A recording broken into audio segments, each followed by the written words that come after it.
അസ്സലാമു അലൈക്കും വറഹ്മത്തുള്ളാഹി വബറകാതുഹു. History of Arabic language and literature, Kannur യൂണിവേഴ്സിറ്റിയുടെ 4th സെമസ്റ്ററിലെ പേപ്പറാണ്. ഇന്ന് നമ്മൾ അതിൻ്റെ യൂണിറ്റ് നമ്പർ 2യിലേക്കാണ് വരുന്നത്. യൂണിറ്റ് നമ്പർ 2 എന്ന് പറയുമ്പോൾ സിലബസ് പ്രകാരം നമുക്കതൊന്ന് നോക്കാം. Unit 2, literature during the period of prophet Muhammad and 4 pious khalifs. അതായത് പ്രവാചകൻ റസൂലുള്ളാഹി സ്വല്ലല്ലാഹു അലൈഹി വസല്ലമയുടെ കാലത്തുണ്ടായിരുന്ന ലിറ്ററേച്ചർ, ഒപ്പം തന്നെ 4 ഖലീഫമാരുടെ കാലത്തുമുണ്ടായിരുന്ന ലിറ്ററേച്ചറിനെയാണ് ഇസ്ലാമിക് പീരീഡ് എന്ന് പറയുന്നത്. അപ്പോൾ അവിടുത്തെ ആ ഒരു സാഹചര്യത്തിൽ ഉണ്ടായിരുന്ന ലിറ്ററേച്ചറിനെ കുറിച്ചാണ് ഒന്നാമത്തെ point. Influence of Islam on Arabic literature. ലിറ്ററേച്ചറിന് ഇസ്ലാമിൻ്റെ സ്വാധീനം എങ്ങനെ ഉണ്ടായിരുന്നു എന്ന് നമ്മളിവിടെ ചർച്ച ചെയ്യുന്നുണ്ട്. Poetry of this period. ഈ കാലത്തെ കവിത എങ്ങനെയായിരുന്നു? പ്രധാനമായും ഷുഅറാഉൽ മുഖ്ലറമൂൻ. നമുക്കറിയാം, ഷുഅറാഉൽ മുഖ്ലറമൂൻ എന്ന് പറഞ്ഞാൽ ജാഹിലിയ കാലത്തും ഇസ്ലാമിക കാലത്തും ജീവിച്ച ആളുകളെയാണ് പറയാം. അപ്പോൾ അതാരൊക്കെയാണ് ഉണ്ടായിരുന്നത്? ഹസ്സാൻ ഇബ്നു സാബിത്ത്, ഖൻസാ, കഅബ് ഇബ്നു സുഹൈർ. ഒപ്പം തന്നെ prose literature of this period. ഈ കാലത്തെ പ്രോസ് എന്തൊക്കെയായിരുന്നു? ഉദാഹരണത്തിന് ഖുർആൻ, its revelation, collection and compilation and its literary value. എങ്ങനെയായിരുന്നു ഖുർആൻ പ്രവാചകന് ഇറക്കിയത്, അതെങ്ങനെയാണ് ഒരുമിച്ച് കൂട്ടിയത്, ക്രോഡീകരിച്ചത്, അതിൻ്റെ ലിറ്ററേച്ചർ വാല്യൂ എന്താണ് എന്ന് പറയുന്നതാണ് നസറിൽ അഥവാ പ്രോസ് ലിറ്ററേച്ചറിൽ ഈ കാലത്ത് വരുന്ന പ്രധാനപ്പെട്ട കാര്യങ്ങൾ. ഒപ്പം തന്നെ ഹദീസ് ലിറ്ററേച്ചർ, അസിഹാവ് സിത്ത, speeches and orations of this period. ആ കാലത്തുണ്ടായിരുന്ന ഹദീസ് ലിറ്ററേച്ചർ, പ്രധാനമായും സിഹാവ് സിത്ത എന്താണ് എന്ന് വിശദീകരിക്കുന്നുണ്ട്. ഒപ്പം തന്നെ ആ കാലത്തുണ്ടായിരുന്ന പ്രധാനപ്പെട്ട പ്രാസംഗികർ, അവരുടെ പ്രസംഗങ്ങൾ. ഇത്രയുമാണ് നമുക്ക് യൂണിറ്റ് 2യിൽ സിലബസ് പ്രകാരം കണ്ണൂർ യൂണിവേഴ്സിറ്റി കൊടുത്തിട്ടുള്ളത്. ഇതാണ് നമ്മൾ ഇന്ന് ചർച്ച ചെയ്യുന്നത്. അപ്പോൾ ആദ്യം സിലബസ് മനസ്സിലാക്കിയതിന് ശേഷം ക്ലാസ്സിലേക്ക് പോവുകയാണെങ്കിൽ വളരെ എളുപ്പത്തിൽ ഇത് നമുക്ക് കവർ ചെയ്യാൻ സാധിക്കും. എല്ലാവരെയും മർഹബൻ ബിക്കും ഇല അൽ വഹദ അസാനിയ. അൽ അസുർ അൽ ഇസ്ലാമി. നമ്മൾ കഴിഞ്ഞ ക്ലാസ്സിൽ പാർട്ട് 1ൽ യൂണിറ്റ് 1ൽ നമ്മൾ പറഞ്ഞിട്ടുണ്ട് ഓരോ കാലഘട്ടവും ഏത് വർഷം തുടങ്ങുന്നു, ഏത് വർഷം അവസാനിപ്പിക്കുന്നു എന്നുള്ളത്. അപ്പോൾ ഇസ്ലാമിക കാലഘട്ടം സത്യത്തിൽ കണക്കാക്കുന്നത് 610 മുതൽ 661 വരെയാണ്. അതിനെ നമുക്ക് അൽ അസുറുൽ ഇസ്ലാമി യങ്കസിം ഇലാ ഖിസ്മൈൻ, 2 ഭാഗമാക്കിയിട്ട് ഇസ്ലാമിക കാലഘട്ടത്തെ മാറ്റാം. ഒന്ന് അസറുൻ നബവി, അഹ്ദുൻ നബവി അല്ലെങ്കിൽ അസുറുൻ നബവി, പ്രവാചകൻ ജീവിച്ചിരുന്ന കാലഘട്ടം 610 മുതൽ 632 വരെ. റസൂലുള്ളാ ഈ കാലഘട്ടത്തിൽ ജീവിച്ചു എന്നല്ല, മറിച്ച് 610ലാണ് റസൂലുള്ളാക്ക് നുബുവത്ത് കിട്ടുന്നത്. അതിനുശേഷം 632ലാണ് റസൂലുള്ളാ വഫാത്ത് റസൂലുള്ളാക്ക് സംഭവിക്കുന്നത്. അപ്പോൾ ആ കാലഘട്ടത്തെയാണ് അഹ്ദുൻ നബവി എന്ന് പറയുന്നത്. 571ൽ റസൂല് ജനിച്ചിരുന്നിട്ടുണ്ടെങ്കിലും പക്ഷേ റസൂലിന് ബിഅ്സത്ത് അഥവാ നുബുവത്ത് കിട്ടുന്നത് 610ലാണ്. അപ്പോൾ ആ കാലം മുതലാണ് ഇസ്ലാമിക കാലഘട്ടമായിട്ട് കണക്കാക്കുന്നത്. രണ്ടാമത്തത് അഹദ് അൽ ഖുലഫ റാഷിദീൻ. ഖുലഫ റാഷിദീങ്ങളുടെ കാലഘട്ടമാണ്. റസൂലുള്ളാഹ് 632ൽ വഫാത്താകുന്നു. 661 വരെ 4 ഖലീഫമാർ ഭരണം നടത്തുന്ന ആ കാലത്തെയാണ് രണ്ടാമത്തെ അൽ ഖിസ്മു സാനി ലിൽ അസർ അൽ ഇസ്ലാമി, അഹ്ദ് അൽ ഖുലഫ റാഷിദീൻ എന്ന് പറയുന്നത്. അപ്പോൾ ഇത് ബേസിക് ആയിട്ട് നമ്മൾ ഈ കാലഘട്ടത്തെ കുറിച്ച് പറയുമ്പോൾ നമുക്ക് മനസ്സിലാക്കാൻ സാധിക്കും. ഇങ്ങനെ 2 രൂപത്തിലേക്ക് റസൂലിൻ്റെ കാലം വേറെ തന്നെ, അതേപോലെ ഖുലഫ റാഷിദീങ്ങളുടെ കാലത്തെ മറ്റൊരു ഖിസ്മായിട്ടും നമുക്കിവിടെ വിഭജിക്കാം. ഇനി നമ്മൾ പറയുന്നത് ലിറ്ററേച്ചറിനെ കുറിച്ചാണ് പറയുന്നത്, പ്രത്യേകിച്ചും കവിതയെക്കുറിച്ച്. സ്വാഭാവികമായിട്ടും ഉണ്ടാകുന്ന ചോദ്യമാണ്, കവിതയെ ഇസ്ലാം പ്രോത്സാഹിപ്പിച്ചില്ലേ, അത് നിരുത്സാഹപ്പെടുത്തുകയാണോ ഉണ്ടായിരുന്നത് എന്ന ഒരു ചോദ്യം പലരുടെ പല ഭാഗത്തു നിന്നും വരുന്നതായിട്ട് കാണാം. അതിന് ഖുർആന്റെ ഒരു ആയത്ത് നമുക്ക് കാണാം. അശ്വഅറാ അല്ലദീന യത്തബിയഹും അൽ-ഗാവൂൻ. ഷുഅറാ എന്ന് പറഞ്ഞാൽ അല്ലദീന അവർ, യത്തബിയഹും അവരെ പിന്തുടർന്നിരിക്കുന്നു, അൽ-ഗാവൂൻ അക്രമികളായ ആളുകൾ എന്നാണ് ആ ഖുർആൻ വചനത്തിന്റെ അർത്ഥം. ഇത് വെച്ചുകൊണ്ട് മൗഖിഫുൽ ഇസ്ലാം മിനൽ അദബ്, സാഹിത്യത്തിൽ ഇസ്ലാമിന്റെ നിലപാട് എന്താണെന്ന് ചോദിച്ചാൽ ഈ ഒരായത്ത് നമുക്ക് അവിടെ എഴുതി വെച്ചുകൊണ്ട് തന്നെ നമുക്കിത് വിശദീകരിക്കാൻ സാധിക്കും. ഒന്നാമത്തെ പോയിന്റ്, ഇത്തഖദൽ ഇസ്ലാം അൽ അദബ സിലാഹൻ മിൻ അസ്ലിഹത്തി ദഅവ. സാഹിത്യത്തെ ഇസ്ലാം കണ്ടിട്ടുള്ളത്, സ്വീകരിച്ചിട്ടുള്ളത്, അതിനോടുള്ള നിലപാട് എന്ന് പറഞ്ഞാൽ അതിനെ സിലാഹൻ മിൻ അസ്ലിഹത്തി ദഅവ, ദഅവത്തിന്റെ ഒരു ഉപകരണമായിട്ടാണ് ഇസ്ലാം സാഹിത്യത്തെ കണ്ടിട്ടുള്ളത്. അഥവാ ദഅവത്ത് ചെയ്യാൻ കവിതയെയും മറ്റുള്ള സാഹിത്യ ശാഖകളെയും ഇസ്ലാം സ്വീകരിച്ചു എന്നുള്ളതാണ്. ദഅവത്തിന് വേണ്ടി തന്നെ സാഹിത്യത്തെ സ്വീകരിച്ചു. അപ്പോൾ ഒരിക്കലും ഇസ്ലാം സാഹിത്യത്തെ നിരുത്സാഹപ്പെടുത്തുന്നില്ല എന്നുള്ള ഒരു പ്രധാനപ്പെട്ട പോയിന്റാണ് ഇതിൽ നിന്ന് നമുക്ക് മനസ്സിലാക്കാൻ പറ്റുന്നത്. അദ്ദഹു മിൻ നൗഅൻ മിൻ അൻവാഇൽ ജിഹാദ്, ജിഹാദിന്റെ ഒരു ഇനത്തിൽപ്പെട്ട ഒരു ഇനമായിട്ട് സാഹിത്യത്തെ അന്ന് ഇസ്ലാമിക ലോകം അല്ലെങ്കിൽ മുസ്ലിം സമൂഹം ഇസ്ലാമിക തത്വസംഹിതകൾ കണ്ടിരുന്നു എന്ന് വേണം നമുക്ക് ഇതിൽ നിന്നും വിലയിരുത്താൻ. ഇനി ഞാൻ നേരത്തെ പറഞ്ഞ ശുഅറാ അല്ലദീന യത്തബിയഹും അൽ-ഗാവൂൻ എന്ന് പറയുന്ന ആയത്ത് ഹാജമൽ ഖുർആൻ അശ്ശുഅറാ അൽ മുശ്രിക്കീൻ അല്ലദീന കാനു യജ്ഹലൂന റസൂൽ സല്ലല്ലാഹു അലൈഹി വസല്ലം. അതിന്റെ ഉദ്ദേശം തഫ്സീറിൽ പോയാൽ നമുക്ക് കാണാം, ഖുർആൻ ഹാജമ ആക്രമിക്കുകയാണ് അശ്ശുഅറാ അൽ മുശ്രിക്കീൻ, മുശ്രിക്കീങ്ങളായ ശാഇരീങ്ങളെയാണ്, അല്ലദീന യജ്ഹലൂന റസൂൽ സല്ലല്ലാഹു അലൈഹി വസല്ലം, റസൂലിനെ വിഡ്ഢിയാക്കിയ അല്ലെങ്കിൽ റസൂലിനെ പരിഹസിച്ച ശാഇരീങ്ങളെയാണ് അശ്ശുഅറാ അല്ലദീന യത്തബിയഹും അൽ-ഗാവൂൻ എന്ന് പറയുന്ന ഇവിടുത്തെ ഉദ്ദേശം. അല്ലാതെ കവിതയെ ഒന്നടങ്കം ആക്ഷേപിക്കുകയോ നിരുത്സാഹപ്പെടുത്തുകയോ അല്ല ചെയ്യുന്നത്, മറിച്ച് റസൂലിനെ പരിഹസിക്കുകയും റസൂലിനെ കളിയാക്കുകയും ചെയ്ത ശാഇരീങ്ങൾ, ശുഅറാ അൽ മുശ്രിക്കീങ്ങളായ ശാഇരീങ്ങളെയാണ് ഇവിടെ ഈ ശുഅറാ എന്നതുകൊണ്ട് ഖുർആൻ ഉദ്ദേശിച്ചത്. അല്ലാതെ വലം യുഹാജിം അശ്ശഅർ മിൻ ഹൈസു ഹുവ അശ്ശഅർ വ ഇന്നമാ ഹാജമ ശഅറൻ കാന യുഅദ്ദില്ലാഹ വറസൂൽ. വലം യുഹാജിം അശ്ശഅർ, ഇവിടെ ഷഅറിനെ എന്താക്കുന്നില്ല, ഖുർആൻ ആക്രമിക്കുന്നില്ലെങ്കിൽ അല്ലെങ്കിൽ നിരുത്സാഹപ്പെടുത്തുന്നില്ല. മിൻ ഹൈസു ഹുവ ശഅറുൻ, അത് യഥാർത്ഥ കവിതയാണെങ്കിൽ അതിൽ ആക്ഷേപമില്ല, വേറൊന്നിനെയും പരിഹസിക്കുന്നില്ല, വേറൊന്നിനെയും ബുദ്ധിമുട്ടിക്കുന്നില്ല, തരം താഴ്ത്തുന്നില്ല. അങ്ങനത്തെ തനി ഷെയറുകളെ ഖുർആൻ ഒരിക്കലും ഇവിടെ എന്ത് ചെയ്യുന്നില്ല, ആക്രമിക്കുകയോ നിരുത്സാഹപ്പെടുത്തുകയോ ചെയ്യുന്നില്ല. വഇന്നമാ ഹാജമ ശഅറൻ കാന യുഅദ്ദില്ലാഹ വറസൂൽ, റസൂലിനെയും അള്ളാഹുവിനെയും ബുദ്ധിമുട്ടിപ്പിക്കുന്ന അല്ലെങ്കിൽ ആക്ഷേപിക്കുന്ന, അതിനെ താറടിച്ച് കാണിക്കുന്ന ഷെയറുകളെ മാത്രമേ ഇവിടെ അശ്ശുഅറാ അല്ലദീന യത്തബിയഹും അൽ-ഗാവൂൻ എന്ന ആയത്തിൽ കൂടെ ഇവിടെ പറയുന്നുള്ളൂ, പരാമർശിക്കുന്നുള്ളൂ. ഇനി ഇതിനെ പ്രോത്സാഹനം എത്രമാത്രം ഉണ്ടായിരുന്നു എന്ന് ചോദിച്ചാൽ, അഖാമർ റസൂൽ സല്ലല്ലാഹു അലൈഹി വസല്ലം മിംബറൻ ഫി മസ്ജിദിഹി ലിശ്ശാഇർ ഹസ്സാൻ ഇബ്നു സാബിത്ത്. പ്രധാനപ്പെട്ട ഒരു പോയിന്റ് ആണ്. ഹസ്സാൻ ഇബ്നു സാബിത്ത് റസൂലുള്ളാഹിന്റെ കവിയാണ്, ഷാഇറുൻ നബി എന്ന പേരിലാണ് അറിയപ്പെടുക. അദ്ദേഹത്തിന് റസൂലുള്ള മസ്ജിദിൽ, തൻ്റെ പള്ളിയിൽ ഒരു മിമ്പർ തന്നെ ഒരുക്കിയിട്ടുണ്ടായിരുന്നു എന്ന് പറയുമ്പോൾ പ്രവാചകനും ഇസ്ലാമും കവിതക്കും പ്രത്യേകിച്ച് സാഹിത്യത്തിനും എത്രമാത്രം പ്രാധാന്യം നൽകുന്നുണ്ട്, അതിനെ ഏത് പോസിറ്റീവായ രൂപത്തിലാണ് കണ്ടിട്ടുള്ളത് എന്ന കാര്യം വ്യക്തമാണ്. ഇനി അശ്ശഅറുൽ അറബി ഫി അസ്രി റസൂൽ, എങ്ങനെയായിരുന്നു റസൂലുള്ളാഹിന്റെ കാലത്ത് അറബി കവിതയുടെ അവസ്ഥ? രണ്ട് ഭാഗമാക്കിയിട്ട് നമുക്ക് മാറ്റാം. ഒന്ന് അശ്ശഅറുൽ ആദിയാണ്. അശ്ശഅറുൽ ആദി എന്ന് പറഞ്ഞാൽ സാധാരണ നോർമൽ കവിത എന്ന് നമുക്ക് പറയാം. അതിന്റെ ഡെഫിനിഷൻ അശ്ശഅർ അല്ലദീ കാന ഇസ്തിംറാറൻ ലിശ്ശഅറിൽ ജാഹിലി. ജാഹിലിയ കാലഘട്ടത്തിലെ കവിത എങ്ങനെയായിരുന്നു എന്ന് നമ്മൾ കഴിഞ്ഞ യൂണിറ്റ് 1-ൽ നമ്മൾ വളരെ വിശദമായിട്ട് തന്നെ ചർച്ച ചെയ്തിട്ടുണ്ട്. അവരുടെ ഗറളുകൾ, അവരുടെ ഖസീദകളുടെ രൂപം. അപ്പൊ അതേ മോഡൽ, അതിൻ്റെ തുടർച്ച, അതേ അനുകരണം നടത്തിയ കവിതകളെയാണ് അശ്ശഅറുൽ ആദി എന്ന് പറയുക. അശ്ശഅർ അല്ലദീ കാന ഇസ്തിംറാറൻ ലിശ്ശഅറിൽ ജാഹിലി, ജാഹിലിയ കവിതയോട് തുടർന്ന് വന്നിട്ടുള്ള കവിതയാണ് ഷെയറുൽ ആദി എന്ന് പറയുന്നത്.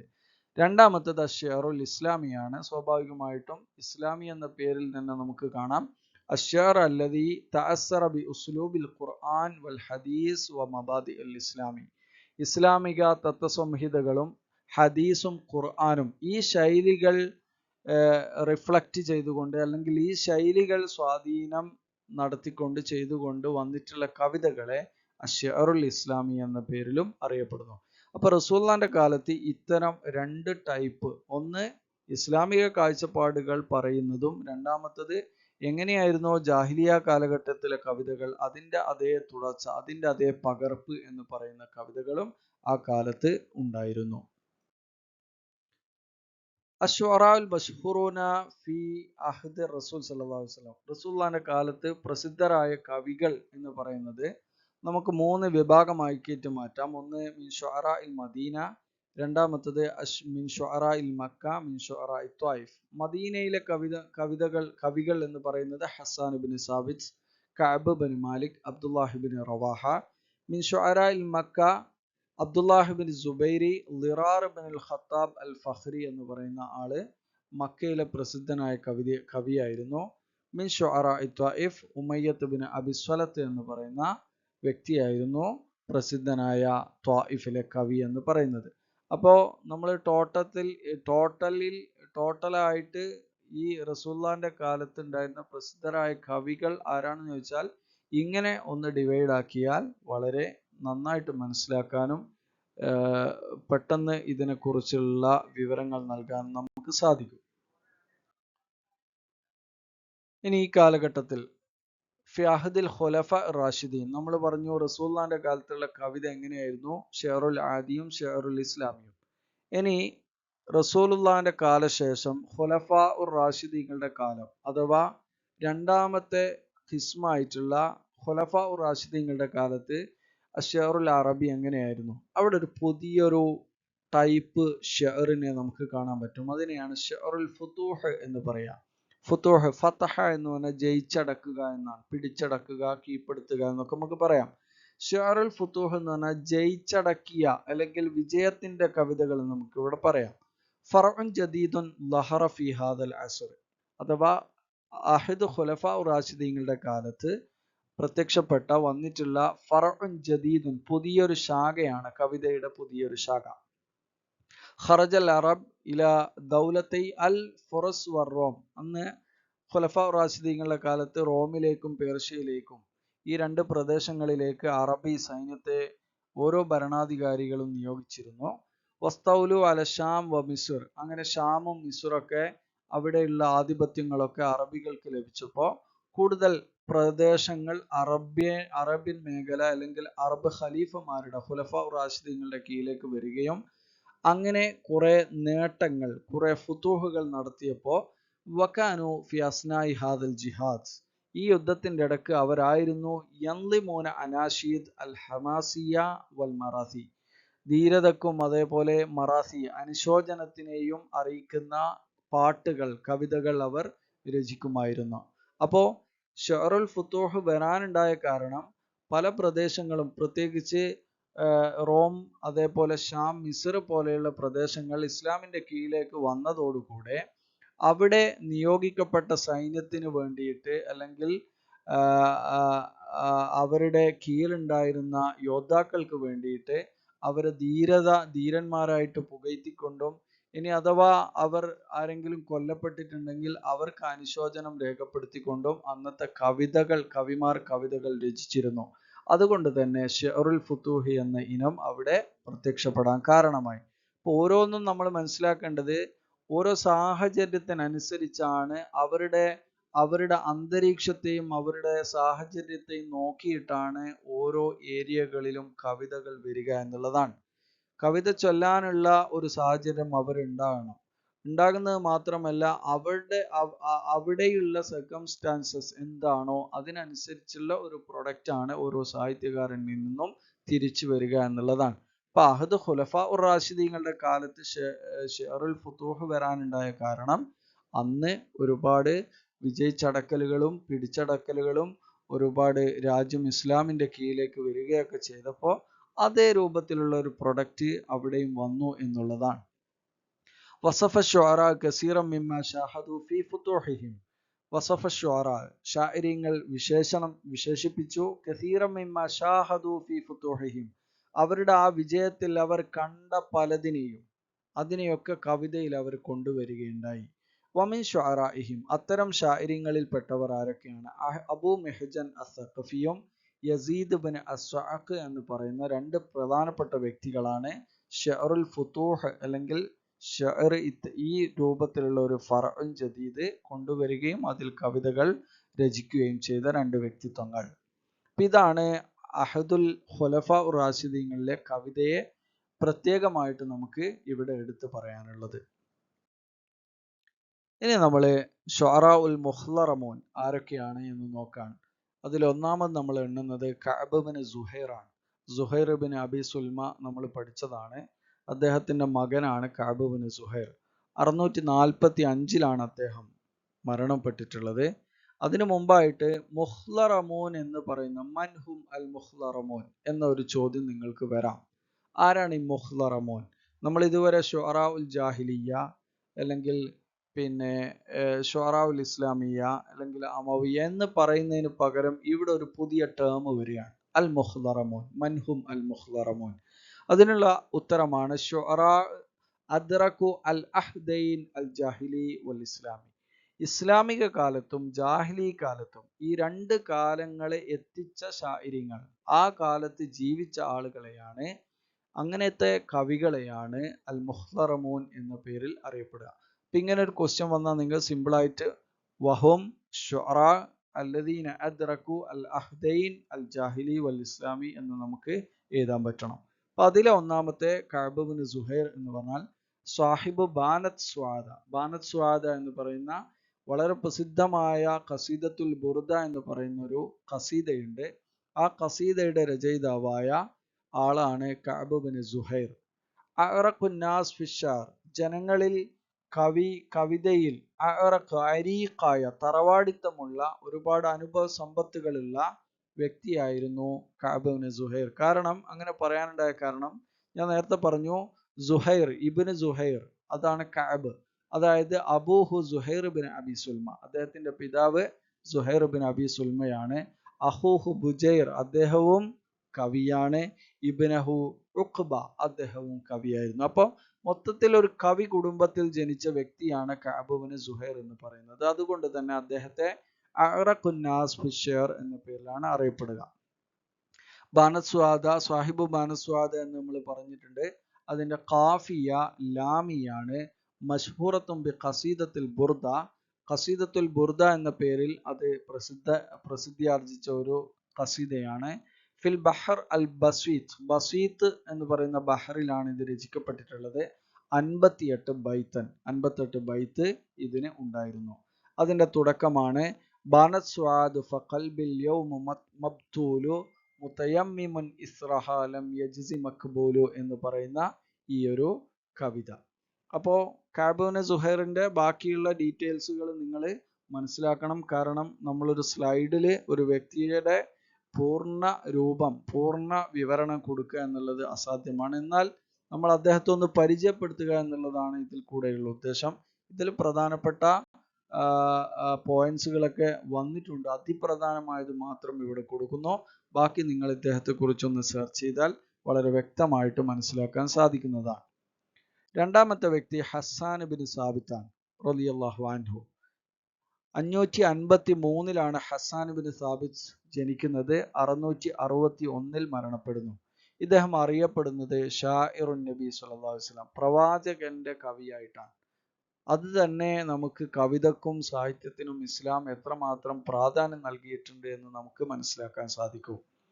അബൂഹു അബുൽ വലീദ് ഹസ്സാൻ ബിൻ സാബിത്ത് എന്നാണ് അദ്ദേഹത്തിന്റെ പേര്, മുഴുവൻ പേര് അബുൽ വലീദ് ഹസ്സാൻ ബിൻ സാബിത്ത്. സഹാബിയുൻ മിനൽ അൻസ്വാർ, അൻസ്വാരികളിൽപ്പെട്ട സഹാബിയാണ് ഹസ്സാൻ ബിൻ സാബിത്ത് റളിയല്ലാഹു അൻഹു. ഷാഇറുൽ അൻസ്വാർ ഫിൽ ജാഹിലിയ, നമ്മൾ പറഞ്ഞു ജാഹിലിയ കാലഘട്ടത്തിലും ഇസ്ലാമിക കാലഘട്ടത്തിലും ജീവിച്ചവരാണ് മുഖ്ലറമൂൻ എന്ന് പറയുന്നത്. അതിൽ രണ്ടാമത്തെ ആളാണ് ഹസ്സാൻ. ഹസ്സാൻ സാബിത്ത് ജാഹിലിയ കാലഘട്ടത്തിൽ ഷാഇറുൽ അൻസ്വാർ എന്ന പേരിലാണ് അറിയപ്പെടുന്നത്. എന്നാൽ ഇസ്ലാമിക കാലത്ത് ഷാഇറുൻ നബി ഫിൻ നുബുവ, നുബുവത്ത് കിട്ടിയതിനു ശേഷം റസൂലുള്ളാഹിന്റെ ഷാഇറായിട്ട് അദ്ദേഹം മാറി. ഷാഇറുൽ യമാനിയീൻ ഫിൽ ഇസ്ലാം, ഇസ്ലാമിൽ ടോട്ടലി അദ്ദേഹത്തെ ഷാഇറുൽ യമാനിയീൻ എന്ന പേരിലും അദ്ദേഹം അറിയപ്പെടുന്നു. ആഷ സിത്തീന ആമൻ, 60 വർഷമാണ് അദ്ദേഹം ജീവിച്ചത്. ഫിൽ ജാഹിലിയ കാലഘട്ടത്തിൽ. വസിത്തീന ആമൻ ഫിൽ ഇസ്ലാം, ഇസ്ലാമിക കാലഘട്ടത്തിൽ 60. അപ്പൊ 60 + 60, ജാഹിലിയ കാലഘട്ടത്തിൽ 60, ഇസ്ലാമിക കാലഘട്ടത്തിലും അദ്ദേഹം 60 വർഷം, 120 വയസ്സ് അദ്ദേഹത്തിന് ഉണ്ടായിരുന്നു എന്നർത്ഥം. അദ്ദേഹത്തിന്റെ ഒരു കവിത ബിത്വൈബാത്തി റസ്മിൻ ലിർറസൂലി വമഅഹദി മുനീറുൻ വഖദ് തഅഫുർ റുസൂമ വതഹ്മദി എന്ന് പറയുന്ന ദാലിൽ അവസാനിക്കുന്ന കാഫിയുള്ള ഒരു കവിത ഇദ്ദേഹത്തിന്റെ സാമ്പിൾ ആയിട്ട് നമ്മൾ ഇവിടെ കൊടുക്കുകയാണ്. മൂന്നാമത്തത് അൽ ഖൻസ ആണ്. ഖൻസ 575 ജനിക്കുന്നു, 664 മരണപ്പെടുന്നു. ഖൻസ അദ്ദേഹത്തെ കുറിച്ച് സ്ത്രീയാണ്. നമ്മൾ ഇങ്ങനെ ഒരു പോയിന്റ്സ് എഴുതിക്കൊണ്ട് ഖൻസയെ കുറിച്ച് ചോദിക്കുകയാണെങ്കിൽ നമ്മളിവിടെ കൊടുത്തിട്ടുള്ളത് നാബിഗത്തു ദുബിയാനിയുടെ ഖൻസയെ കുറിച്ചുള്ള ഒരു വാക്കാണ്. അൽ ഖൻസ വഅശ്അറുൽ ജിന്നി വൽ ഇൻസ്, മനുഷ്യരിലും ജിന്നിലും ഏറ്റവും മികച്ച ഷാഇറാണ് ഖൻസ എന്നാണ് നാബിഗത്തു ദുബിയാനിയുടെ ഒരു വാക്ക് നമുക്ക് കാണാം. അത് വെച്ചുകൊണ്ട് ഇദ്ദേഹത്തെ ഖൻസയെ നമ്മൾ വിശദീകരിക്കുകയാണെങ്കിൽ അതൊരു അട്രാക്റ്റീവ് മോഡാവുകയും പിന്നെ നമ്മൾ ആൻസർ ചെയ്യുമ്പോൾ ആ രൂപത്തിലുള്ള നിലപാടുകൾ സമീപനങ്ങൾ നടത്തിയാൽ നല്ല മാർക്ക് കിട്ടാനുള്ള സാധ്യതകളുണ്ട്. തമാദുർ ബിന്ത് അംർ എന്നാണ് ഖൻസയുടെ പേര്. ഖാമത്ത് ബി കിതാബത്തി ഷിഅർ ഖുസൂസൻ ബഅദ റഹീൽ അഖ്വൈഹ സഖർ വ മുആവിയ, തൻ്റെ 2 സഹോദരങ്ങളായ സഖർ, മുആവിയ എന്നീ 2 സഹോദരങ്ങളുടെ മരണശേഷമാണ് ഇദ്ദേഹം കവിത പ്രത്യേകമായിട്ടും എഴുതുന്നതിൽ മുഴുകിയിരുന്നത്. ഖാമത്ത് അദ്ദേഹം നിലകൊണ്ടു ബി കിതാബത്തി ഷിഅർ, ഷിഅർ രചനയിൽ, ഖുസൂസൻ പ്രത്യേകിച്ചും ബഅദ റഹീൽ അഖ്വൈഹ സഖർ വ മുആവിയ, സഖർ മുആവിയ എന്നീ 2 സഹോദരങ്ങളുടെ റഹീലിന് ശേഷം അഥവാ മരണത്തിന് ശേഷം. തഗാ അലാ ശഅരിഹ അൽ ഹുസ്ൻ വൽ മദ്ഹ് വൽ ഫഖർ, അദ്ദേഹത്തിന്റെ കവിതയിൽ മുഴുവനായിട്ടും നിറഞ്ഞു നിന്നിട്ടുള്ളത് അൽ ഹുസ്ൻ ദുഃഖവും, വൽ മദ്ഹ് പ്രശംസയും, വൽ ഫഖർ അഭിമാനവുമായിരുന്നു. ഖീല പറയപ്പെട്ടിട്ടുണ്ട്, ഉസീബത്ത് ബിൽ ഉമ, അദ്ദേഹത്തിന് അന്ധത ബാധിച്ചു. മിൻ ഷിദ്ദത്തി എന്നാണ് ഇവിടെ ജീമാണുള്ളത്. മിൻ ഷിദ്ദത്തി ബുക്കാഇഹ അലാ മൗത്തി അഖവൈഹ, തൻ്റെ 2 സഹോദരങ്ങൾ മരണപ്പെട്ടതിൽ ദുഃഖിച്ചുകൊണ്ട് കരഞ്ഞപ്പോ വളരെ ശക്തമായി ഒരുപാട് ദുഃഖങ്ങൾ സഹിച്ച് വളരെ ശക്തമായി കരഞ്ഞത് കാരണത്താൽ അവർക്ക് അന്ധത ബാധിച്ചു എന്നും പറയപ്പെടുന്നു. അതൊരു പക്ഷേ പിന്നെ അതിൻ്റെ ഒരു ശക്തി അറിയിക്കാൻ വേണ്ടിയിട്ടുള്ള ഒരു വാക്കാവാനും സാധ്യതയുണ്ട്. ഖീല മറ്റൊരു വാക്ക്, ഇന്ന റസൂൽ സല്ലല്ലാഹു അലൈഹി വസല്ലം, പ്രവാചകൻ, യുഅ്ജിബ് ബിശ്ശഅരിഹ, അവരുടെ കവിതകൾ കേട്ടുകൊണ്ട് ആശ്ചര്യപ്പെട്ടിട്ടുണ്ട്. അത്രമാത്രം വളരെ ഡീപ്പായിട്ട് മനസ്സിൽ തട്ടുന്ന, ഖൽബിൽ ഹൃദയത്തിൽ തട്ടുന്ന കവിതകളായിരുന്നു അവർ രചിച്ചിട്ടുള്ളത്. അവർ 575 ജനിക്കുന്നു, 664 മരണപ്പെടുന്നു. അൽഹംദുലില്ലാഹില്ലദീ ശറഫനി ബിഖത്ലിഹിം വ അർജു മിൻ റബ്ബി അൻ യജ്മഅനി ബിഹിം എന്ന് പറയുന്ന കവിത ഈ 2 സഖറിനെയും മുആവിയെയും വസ്ഫ് ചെയ്തുകൊണ്ട് അല്ലെങ്കിൽ അവരെ മദ്ഹ് ചെയ്തുകൊണ്ടും അവിടെ റസാ ചെയ്തുകൊണ്ടുമാണ് ഇവര് കവിതകൾ രചിച്ചിട്ടുള്ളത്. അതാണ് ഖൻസ. ഈ 3 പേരെയാണ് ഖൻസ, അതേപോലെ തന്നെ Hassan bin Sabith, Ka'b bin Suhair, ഈ 3 പേരെയാണ് സിലബസിൽ നമ്മളോട് വിശദമായിട്ട് പഠിക്കാൻ പറയുന്നതെങ്കിലും ഇവിടെ നമ്മൾ അതിപ്രധാനപ്പെട്ട 1-2 കവിമാരെയും കൂടെ പരിചയപ്പെടേണ്ടത് ആവശ്യമായിട്ട് വരുന്നുണ്ട്. അതിൽപ്പെട്ട ഒരാളാണ് കഅബ് ബിൻ മാലിക്. അദ്ദേഹം ഷാഇറു സൈഫ് വൽ ഖലം, ഷാഇറുൽ ഇസ്ലാം എന്ന പേരിലാണ് അറിയപ്പെട്ടിരുന്നത്. ഷാഇറു സൈഫ് വൽ ഖലം, ഷാഇറുൽ ഇസ്ലാം. ഷാഇർ റസൂൽ സല്ലല്ലാഹു അലൈഹി വസല്ലം വസ്വാഹിബഹു, റസൂലിന്റെ കവിയും ഒപ്പം തന്നെ റസൂലിന്റെ കൂടെ എന്നും ഉണ്ടായിരുന്ന ഒരു കവിയായിരുന്നു കഅബ് ബിൻ മാലിക്. അഹദ് ശുഅറാ സലാസ അല്ലദീന തസദ്ദു ലിൽ മുശ്രിക്കീൻ വദാഫഉ അൻ റസൂൽ സല്ലല്ലാഹു അലൈഹി വസല്ലം വൽ ഇസ്ലാം വൽ മുസ്ലിമീൻ, മുസ്ലിമീങ്ങളെയും ഇസ്ലാമിനെയും റസൂലിനെയും പ്രതിരോധിച്ച മുശ്രിക്കീങ്ങളായ ആളുകളെ തടുത്തു നിർത്തിയ അല്ലെങ്കിൽ അവരെ പ്രതിരോധിച്ച 3 കവിമാരിൽ പ്രധാനപ്പെട്ട ഒരാളായിരുന്നു കഅബ് ബിൻ മാലിക് എന്ന് പറയുന്ന കവി. വലഹു ഇദ്ദത്ത് അഹാദീസ് തബ്ലഗ് 30 ഹദീസുകൾ അദ്ദേഹം റിപ്പോർട്ട് ചെയ്തിരുന്നു, അദ്ദേഹത്തിൽ നിന്നും നമുക്ക് ലഭിച്ചിട്ടുണ്ട് എന്നും പറയപ്പെടുന്നു.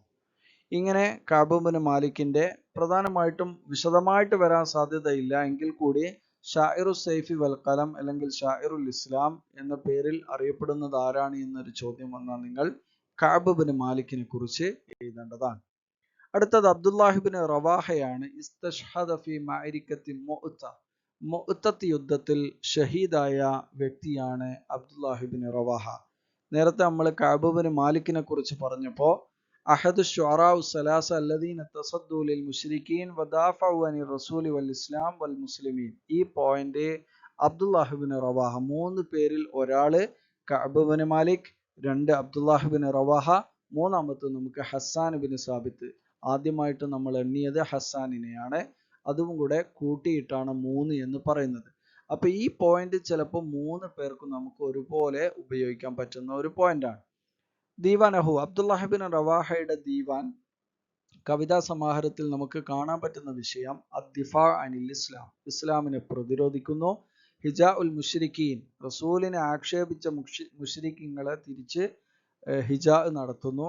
ഹസൻ നഫ്സ് അല തഖ്വ, തഖ്വയിൽ ഓരോ നഫ്സിനെയും തഖ്വയിൽ ജീവിക്കാൻ വേണ്ടി പ്രേരിപ്പിക്കുന്നു. ഹസ എന്ന് പറഞ്ഞാൽ പ്രേരിപ്പിക്കുക. ഇങ്ങനെയുള്ള കവിതകളാണ് അബ്ദുല്ലാഹിബിൻ റവാഹയിൽ നിന്നും നമുക്ക് ലഭിച്ചിട്ടുള്ളത്. ഹിജ്റ 8 ഇദ്ദേഹം വഫാത്താകുന്നത്. ഹിജ്റ 8 നമ്മൾ ക്രിസ്തു വർഷത്തിലേക്ക് മാറ്റിയാൽ നമുക്ക് ആ വർഷം നമുക്ക് ലഭിക്കുന്നതാണ്. അപ്പൊ ഇത്രയും കവിമാരെ അവരുടെ കവിതകളെയും പറഞ്ഞതിന് ശേഷം നമ്മൾ അൻ-നസ്ർ ഫിൽ അസ്റിൽ ഇസ്ലാമിയിലേക്ക് വരികയാണ്. ഇസ്ലാമിക കാലഘട്ടത്തിലെ നസ്ർ എന്തായിരുന്നു?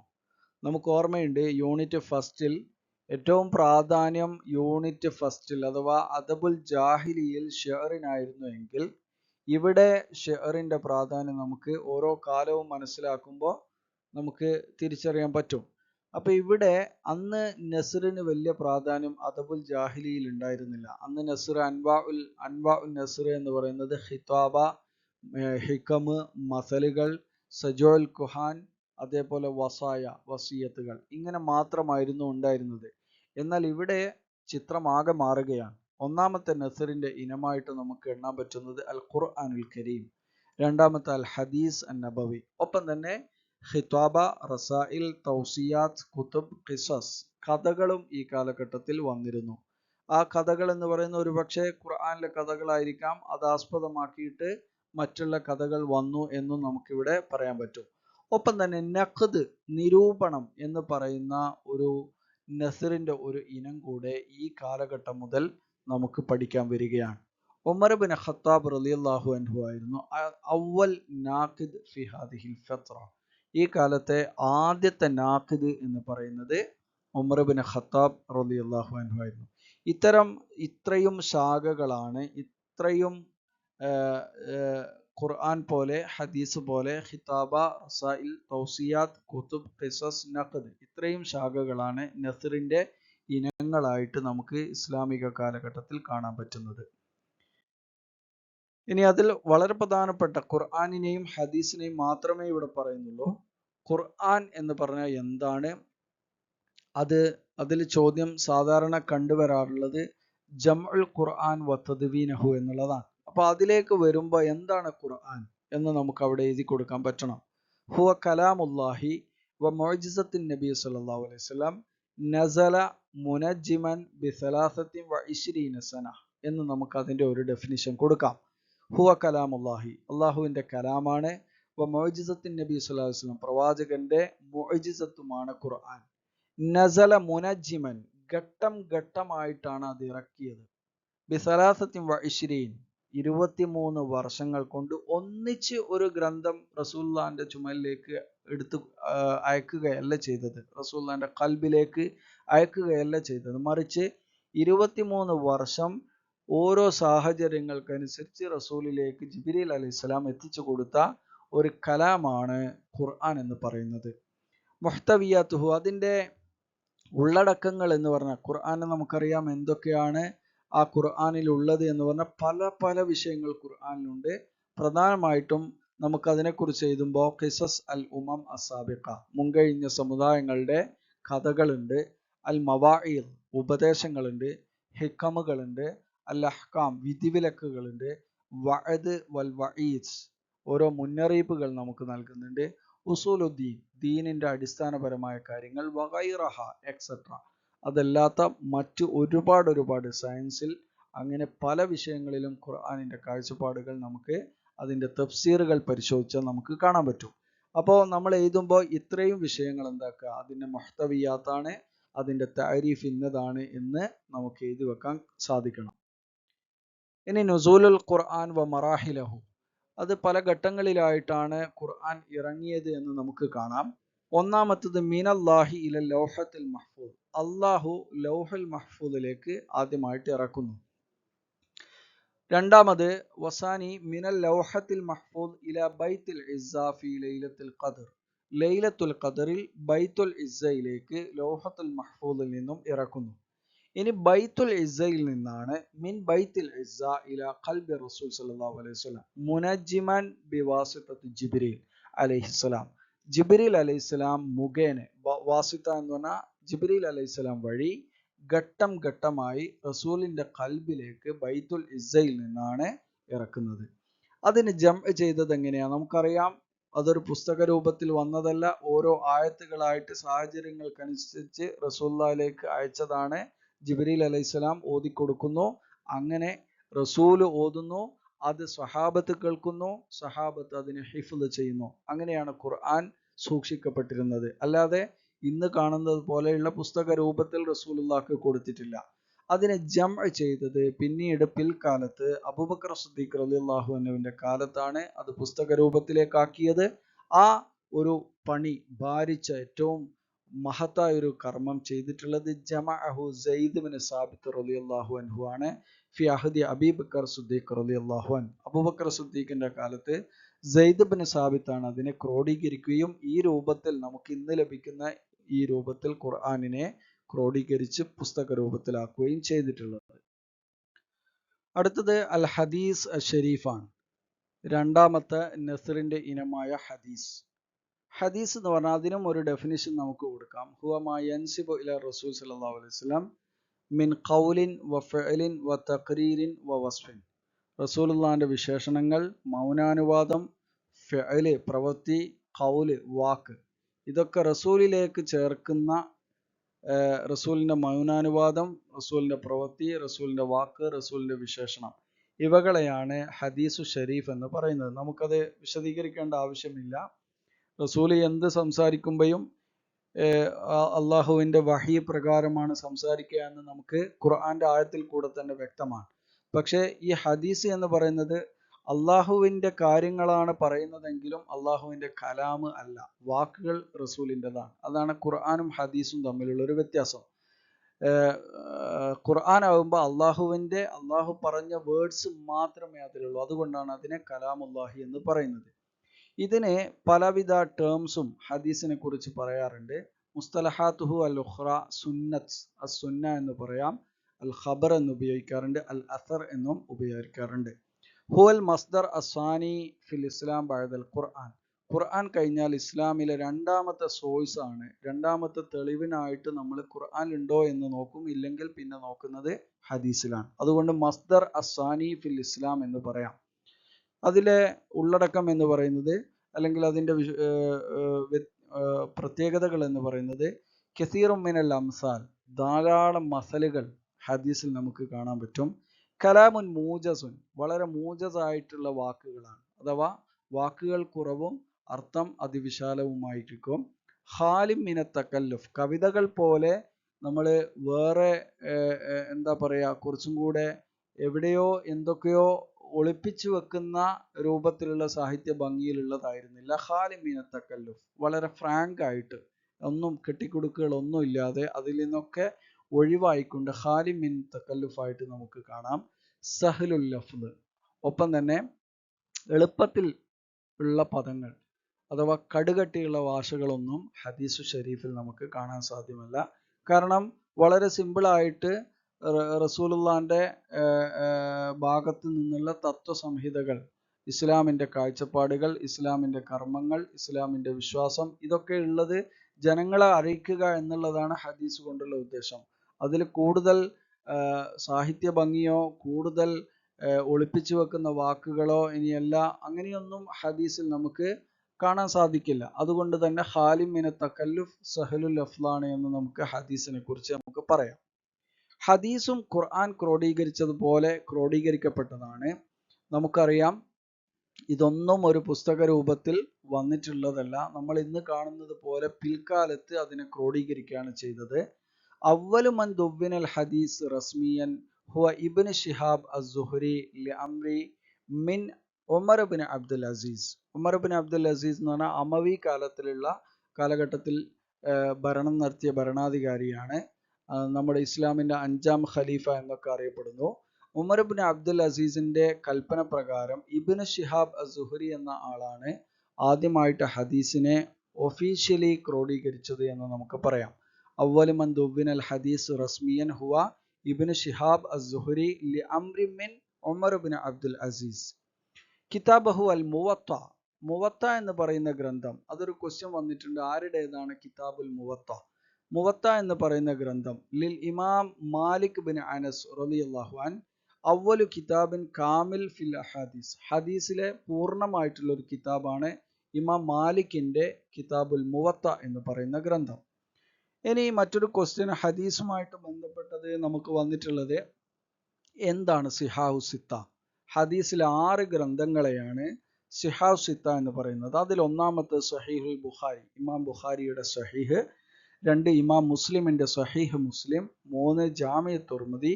സുനൻ അബൂദാവൂദിന്റെ സുനൻ. അപ്പോൾ ഇവിടെ നമ്മൾ സുന്ന എന്ന് പറഞ്ഞു.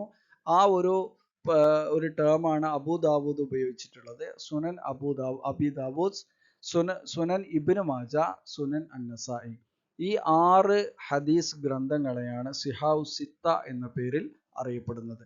അപ്പോൾ അതും പല ക്വസ്റ്റ്യൻ പേപ്പറിലും വന്നതായിട്ട് സിഹാഹു സിത്തയെ കുറിച്ച് എഴുതാൻ നമുക്ക് കാണാം. അപ്പോൾ അതിൽ നമുക്ക് സിഹാഹു സിത്ത എഴുതുമ്പോൾ ഇത് ഹദീസ് ഗ്രന്ഥങ്ങളാണ്. ഈ ഹദീസ് എന്നാൽ എന്ത് എന്ന് ആദ്യത്തെ ഡെഫിനിഷൻ നമ്മൾ കഴിഞ്ഞ സ്ലൈഡിൽ നമ്മൾ പറഞ്ഞതൊക്കെ ഇവിടെ എന്താക്കാം, അപ്ലൈ ചെയ്യാം. എന്നിട്ട് സിഹാഹു സിത്ത ഇന്നതാണ് എന്ന് വിശദീകരിച്ചാൽ നമുക്ക് മാർക്ക് അടിസ്ഥാനത്തിൽ അതിനെ ആൻസർ ചെയ്യാൻ നമുക്ക് സാധിക്കും. അത്തരം എളുപ്പ വഴികളും അത്തരം ട്രിക്കുകളൊക്കെ നിങ്ങൾ ഏത് എക്സാമിനും ഉപയോഗിക്കേണ്ടതാണ്. ഇനി അൽ ഖിതാബയാണ്. ഇസ്ദഹറ ലി അവാമിൽ അദീനിയ സിയാസിയ ഹർബിയ ഫിക്രിയ. ഈ കാലഘട്ടത്തിലും ഖിതാബ, പ്രസംഗം ഉണ്ടായിരുന്നു. കാരണം ദഅവത്ത് എന്നുള്ളത് പ്രസംഗങ്ങളിൽ കൂടെയാണ് കൂടുതലായിട്ടും നടന്നിട്ടുള്ളത്. മതത്തിന്റെ, ഇസ്ലാമിന്റെ തത്വസംഹിതകളെ ഓരോ സഹാബത്തും ജനങ്ങൾക്ക് മുമ്പിൽ വിശദീകരിച്ചു കൊടുക്കുകയാണ് ചെയ്തിട്ടുള്ളത്. അതോടൊപ്പം അവർ ജീവിച്ചു കാണിക്കുകയും ചെയ്തു. അങ്ങനെയാണ് ഇസ്ലാമിനെ പ്രബോധനം ചെയ്തത്. അപ്പോൾ ആ പ്രഭാഷണത്തിന് ഇസ്ലാമിക കാലഘട്ടത്തിൽ വളരെ പ്രധാനമുണ്ട് എന്ന് നമുക്ക് ഇതിൽ നിന്ന് മനസ്സിലാക്കാം. ഇസ്ദഹറ ലി അവാമിൽ ദീനിയ, ദീനീപരമായിട്ടുള്ള ആമിൽ കൊണ്ട് ഇസ്ദഹറ, ഇത് പുരോഗതി ഇതിന് പ്രാപിക്കാൻ സാധിച്ചിട്ടുണ്ട് ഖിതാബക്ക്. സിയാസിയ, ഒപ്പം രാഷ്ട്രീയപരമായ, വൽ ഹർബിയ യുദ്ധപരമായ, വൽ ഫിക്രിയ ചിന്താപരമായ ഒരുപാട് അവാമിലുകൾ, പ്രേരണകൾ ഉള്ളതുകൊണ്ട്, ഘടകങ്ങൾ ഉള്ളതുകൊണ്ട് തന്നെ ഇസ്ദഹറ ഹാദിഹി നൗ അൽ ഖിതാബ, ഈ ഒരു നൗ പുരോഗതി പ്രാപിച്ചു. ഇനി അഗ്റാദുൽ ഖിതാബ എന്താണ്? അഗ്റാദ്, നമ്മൾ ഓരോന്നിനും ഗറളുകൾ പറഞ്ഞിട്ടുണ്ട്. അത് ഈ കാലഘട്ടത്തിലെ അഗ്റാദുൽ ഖിതാബ എന്ന് പറയുന്നത് അദ്ദഅവത്ത് ഇലദ്ദീൻ, മതത്തിലേക്ക് ജനങ്ങളെ ദഅവത്ത് ചെയ്യുക, പ്രബോധനം ചെയ്യുക. അൽ അംറു ബിൽ മഅറൂഫ്, നന്മകൾ കൊണ്ട് കൽപ്പിക്കുക. വന്നഹി അനിൽ മുൻകർ, ചീത്തയായതിനെ വിരോധിക്കാൻ വേണ്ടി പറയുക. ഖുംഉൽ ഫിത്തൻ, ഫിത്തനകളെ അടിച്ചമർത്തുക. ഒരുപാട് ഫിത്തനകൾ പ്രത്യേകിച്ച് റസൂലുള്ളാഹിന്റെ വഫാത്തിനോടനുബന്ധിച്ച് വന്നിട്ടുണ്ട്.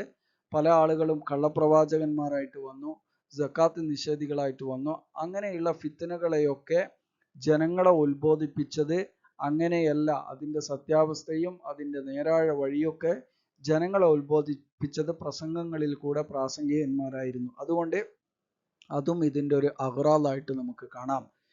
അടുത്തത് തഹ്മീസ് അൽ ജുന്ദാണ്. സൈന്യത്തെ ഹമാസ ചെയ്യുക, ധീരതയോടുകൂടെ മുന്നേറാൻ വേണ്ടി പ്രേരിപ്പിക്കുക, പ്രോത്സാഹനം നൽകുക. അതും ഇവരുടെ പ്രസംഗങ്ങളിൽ കൂടെ നമുക്ക് കാണാൻ പറ്റും. ഈ കാലഘട്ടത്തിൽ അഷ്ഹർ അൽ ഖുതബാ, ഖതീബുമാരിൽ ഏറ്റവും പ്രസിദ്ധനായ ആളാണ് സുബ്ഹാൻ വായിൽ എന്ന് പറയുന്ന 673 വഫാത്തായിട്ടുള്ള മരണപ്പെട്ടിട്ടുള്ള വ്യക്തി. സുബ്ഹാൻ വായിലാണ് ഏറ്റവും പ്രസിദ്ധനായ പ്രാസംഗികൻ എന്ന് പറയുന്നത്. ഇത്രയുമാണ് യൂണിറ്റ് 2-ൽ നമുക്ക് പഠിക്കാനുള്ളത്. ഇതോരോ സ്ലൈഡും വളരെ കൃത്യമായിട്ട് മനസ്സിലാക്കുക, വളരെ കൃത്യമായിട്ട് പോയിന്റുകൾ വെച്ച് നിങ്ങൾ പഠിക്കാൻ ശ്രമിക്കുക. നല്ലൊരു വിജയം ആശംസിക്കുന്നു. ശുക്രൻ ലിഹുസ്നി ഇസ്തിമാഇക്കും. ശുക്രൻ ജസീല. അസ്സലാമു അലൈക്കും വറഹ്മത്തുള്ളാഹി വബറകാതുഹു.